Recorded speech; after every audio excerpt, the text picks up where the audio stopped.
Бастың музей үләхеттерігер онна меценакка Республика Илдарханын биреметі тұттарылына. Бүгін андайдуға музей күні білетінер. Бұтарахыңы сөпті бәхіннерен 2-5 сылтан профессор, меценат Михаил Федорович Габышев атынан Республика бағылығын биреметі тұттарылыр.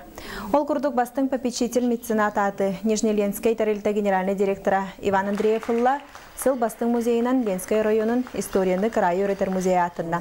Оттан бастың музей үләхеті номинация Хаңалы Слуғын краеведческий музейін директоргер Павел Харитоновка тұттарылына.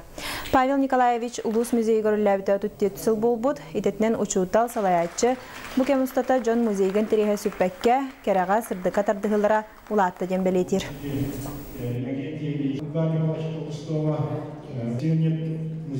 Дұры тұшутал кейвалларны.